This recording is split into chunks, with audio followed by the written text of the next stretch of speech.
Hare Krishna. So we are discussing from the 19th verse of the 5th chapter of Gita, entitled Karma Yoga, Action in Krishna Consciousness. Krishna has told yesterday the qualities of a Pandita. Who is a Pandita? One who has knowledge.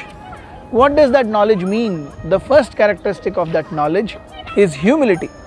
And because of this humility, what does that humility mean? He feels himself very, very insignificant part and parcel of the entire creation. So when a person feels himself an insignificant parcel, what does his consciousness tell him? Krishna says, Ihaivatayirjitah sargo yeshyam samye sthitam manah nirdeosham hi samam brahma tasmad brahmani te sthitaah.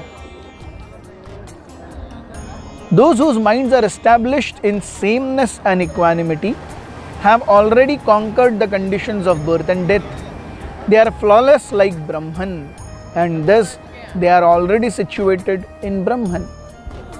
So Krishna says that those who are perfectly realized in this knowledge, they do not get disturbed by the flaws of this material world.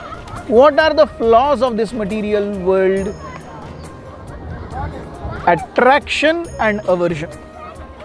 Yes. So when one doesn't have something, there is attraction towards it, and when one gets it, there is aversion towards it. So there is, because of some not possessing something, there is attraction, and when one has it, upabhog le liya, to aversion. So we see it is exactly like the sea. We are seeing here, you can see towards the shore there are waves, and sometimes they will toss also.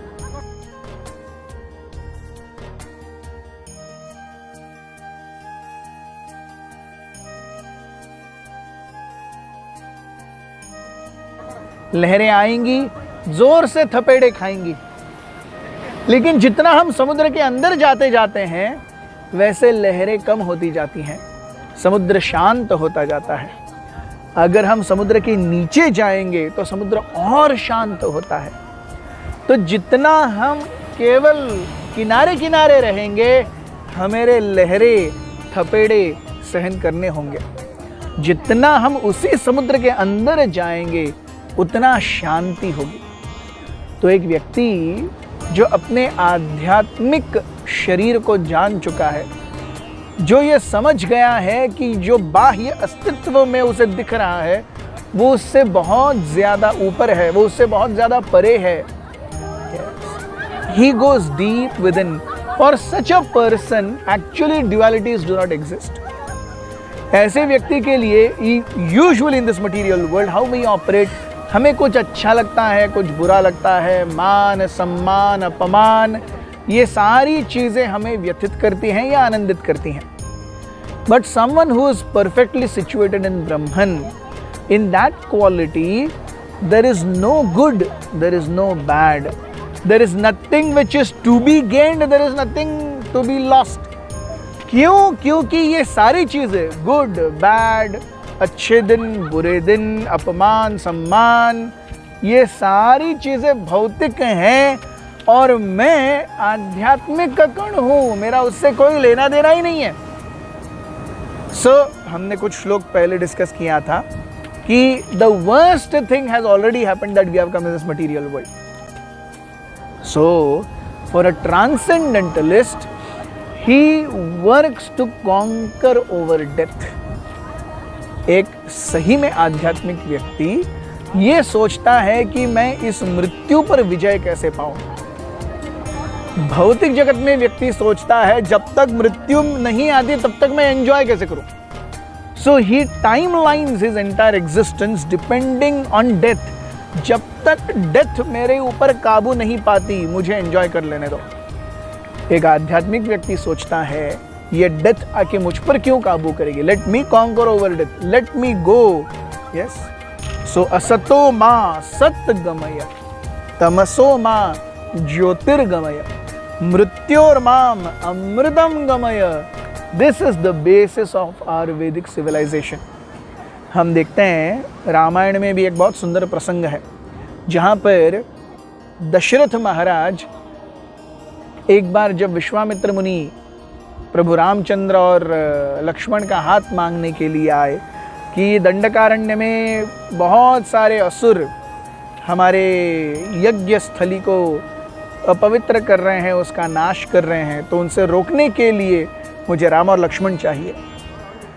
तो उस समय दशरथ महाराज विश्वामित्र मुनि से बहुत सुंदर सवाल पूछते हैं। वो पूछते हैं कि आप जो मृत्यु पर विजय प्राप्त करने निकले हैं, आपका प्रवास कैसा चल रहा है? How is your journey towards conquering of death going? So we see this is what is Vedic civilisation, not being conquered by death but conquering over death. This is how the first aphorism of Vedanta Sutra also comes. अहम ब्रह्म अस्मि, मैं ब्रह्म हूँ, मैं इस भौतिक जगत का नहीं हूँ। हालांकि मैं इस भौतिक जगत में हूँ लेकिन इस भौतिक जगत का नहीं हूँ। हमारी स्थिति ऐसी है जैसे हम पानी के अंदर जाएंगे तो हम हर 1 मिनट बाद सांस लेने के लिए ऊपर आते रहेंगे, और एक मछली जब पानी के बाहर आएगी तो उसे सांस लेने के लिए पानी के अंदर जाना पड़ेगा। मछली का स्वाभाविक अस्तित्व है पानी के अंदर रहना, मनुष्य का स्वाभाविक अस्तित्व है जमीन पर रहना। अगर मैं पानी के अंदर जाके रहता हूँ तो मैं अनकंफर्टेबल हूँ। मछली अगर पानी के से ऊपर आकर जमीन पर रहती है वो जिंदा नहीं रह सकती। उसी प्रकार मैं आध्यात्मिक कण हूँ, जीव हूँ, आत्मा हूँ। इस भौतिक जगत में अपने आप को ढूंढने का प्रयास कर रहा हूँ, कैसे हो सकेगा? तो जो अपने आप को ब्रह्म स्वरूप मान लिया, जान लिया, जिसे साक्षात्कार हो गया कि मैं भगवान का अंश हूँ और उनकी सेवा करना मेरा कर्तव्य है, तो उस सेवामय जीवन में सुख आए दुख आए उससे वो ऊपर चला जाता है। Then actually he conquers over material existence. Thank you very much. Hare Krishna.